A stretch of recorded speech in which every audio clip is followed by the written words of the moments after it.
வீட்டுக்குள்ள எல்லாருமே சரியா அவங்க பாட்டுக்கு விளையாடிட்டு தான் இருக்காங்க. யாரையும் எதுவும் சொல்ல முடியாது. ஒருத்தரோட பழகிட்டா அந்த உறவை முடிக்கிறது கஷ்டம்னு துஷார் என்ன சொல்லியிருக்காருன்னு தெரியுமா? பிக் பாஸ்ல 34 நாள் வீட்டுல இருந்துட்டு வந்தவர் தான் துஷார். டபுள் எவிக்ஷன்ல எவிக்ட் ஆயிட்டாரு. அரோரா அவங்க கூட சேர்ந்து அவரு ஆட்டத்தை ஆடாம விட்டுட்டதா நிறைய பேர் எவிக்ஷன்ல அவர் வெளியே வந்தப்ப சமூக வலைதளங்கள்ல சர்ச்சையெல்லாம் வெடிச்சுக்கிட்டு இருந்துச்சு.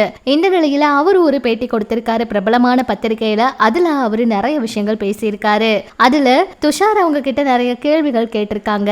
அரோரா அவங்க கூட சேர்ந்ததுதான் உங்க எவிக்ஷனுக்கு காரணமானு கேட்டிருக்காங்க.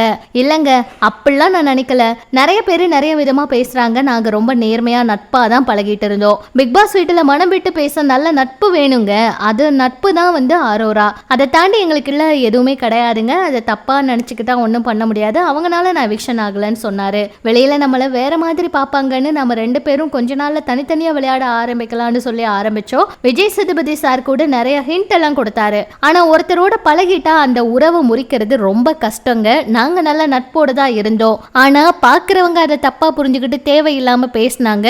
எங்களுக்குள்ள வேற எதுவும் கிடையாது. வீட்டுக்குள்ள நாங்க தனியா விளையாடணும்னு முடிவெடுத்ததுக்கு அப்புறம் நாங்க தனியா தான் விளையாண்டோம். எங்களுக்குள்ள எந்த பிரச்சனையும் இல்ல. வேற மாதிரி பேசுறதுனாலதான் நாங்க தனியா விளையாடவே ஆரம்பிச்சோம். ஆனா அவங்க பாவங்க, அவங்க பாட்டுக்கு அவங்களோட வேலையை தான் பார்த்துட்டு இருந்தாங்க. ஆனா நான் எவிக்ட் ஆனதுக்கு அவங்க ரீசன் கிடையாது அப்படிங்கிற மாதிரி நேர்மையா ஒரு நல்ல பதிலா அவரு சொல்லியிருக்காரு. நான் எவிக்ட் ஆகி வெளியில வந்ததும் எங்க வீட்டுல அரோரா பத்தி எல்லாம் பேசவே இல்லைங்க. நீ ஏன் உன்னோட திறமைய காட்டலான்னு தான் எங்க வீட்டுல சொன்னாங்க. எனக்கு நல்ல டான்ஸ் ஆட தெரியும். ஆனா நான் பிக் பாஸ் வீட்டுக்குள்ள போனதும் அதெல்லாம் எனக்கு ஞாபகமே இல்ல.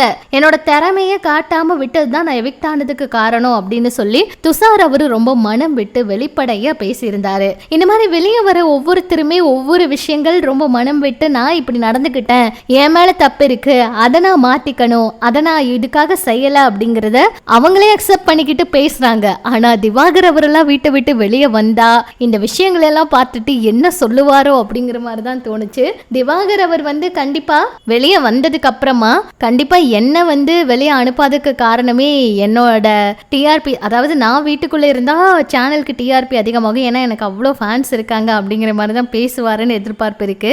வீட்டுக்குள்ள இருந்து வெளியில இந்த விஷயங்கள் எல்லாம் பார்த்ததுக்கு அப்புறமாச்சும் அவரு மாறுவாரா, என்ன நடக்க போகுதுன்னு வெயிட் பண்ணி பார்க்கலாம். ஆனா அதிகமா அவரு எங்களோட சமூகம், அதாவது தகுதி பார்த்து பேசு, இப்படிப்பட்ட விஷயங்கள் எல்லாம் பேசுறது எல்லாருக்கும் கோவத்தை ஏற்படுத்தி இருக்கு. வெளியில அவர் வந்ததுமே கண்டிப்பா இந்த கேள்விகள் அவர்கிட்ட அதிகமா கேட்கப்படும் எதிர்பார்ப்பு இருக்கு. சோ என்ன நடக்க போகுதுன்னு வெயிட் பண்ணி பார்க்கலாம். இதை பத்தி நீங்க என்ன நினைக்கிறீங்க அப்படிங்கறத சொல்லுங்க. இந்த பிக் பாஸ் அப்டேட் தெரிஞ்சுக்க நம்ம சேனல் கூட இணைஞ்சிருங்க.